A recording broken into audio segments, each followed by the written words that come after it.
terribly apprehensive, and I couldn't call my parents to check in on him because I'd deleted their phone numbers years ago. The only number I knew by heart was my uncle's, because he had had the same number for as long as I could remember. When Wednesday morning came and he still hadn't contacted me, I decided to go online and get the number to Lily's Cafe on Pavement Street. My grandmother owned the business, but she was also on my do not speak to list, just like my parents and siblings, so we weren't close. Not like we used to be before I moved away. That glitch aside, I figured if I had to ring someone to check on my uncle, it would be my nanny. She was stubborn as hell, but she was the only member of my family that could be reasoned with. Scarcely. I didn't have internet in my apartment, which was shocking considering I was a freelance editor, because the signal strength in my area was very poor. I availed myself of the free Wi-Fi at the local Starbucks whenever I needed it. I got dressed that Wednesday morning with the intention of heading to Starbucks for the use of said free Wi-Fi to contact my nanny.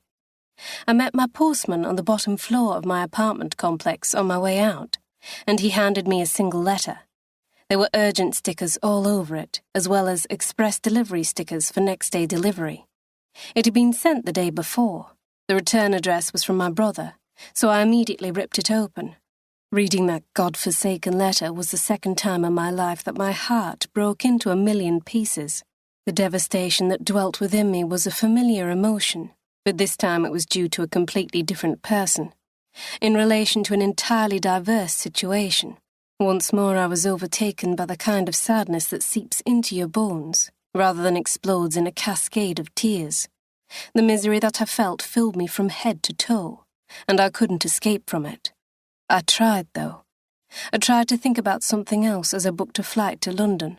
I tried to think of something else as I landed in Heathrow Airport and took the Heathrow Express train to Paddington Station.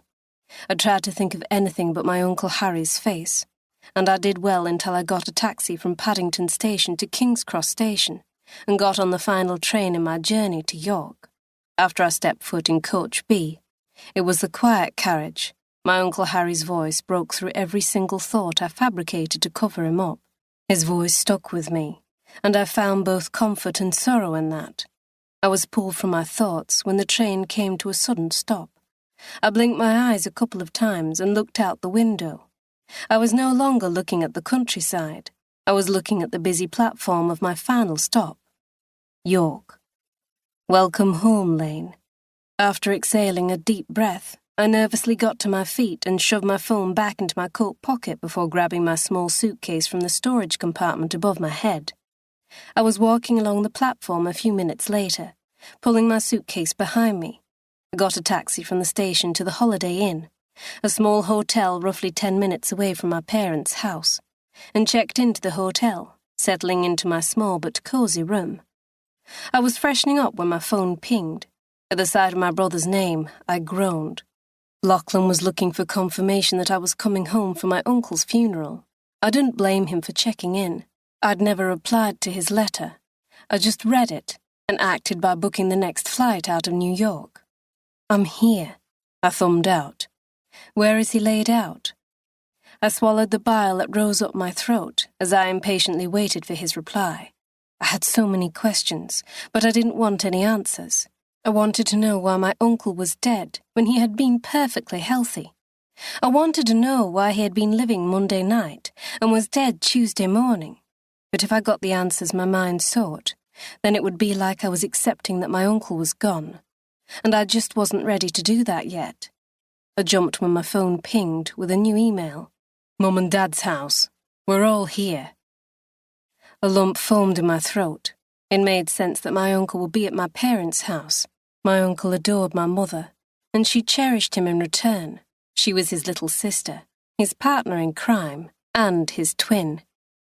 I rubbed my eyes when they began to sting. I'll be there in 20 minutes. I grabbed a pair of black fitted jeans, black ankle boots, a black long-sleeve t-shirt and a grey blazer. When I was dressed, I turned to the full-length mirror and stared at myself.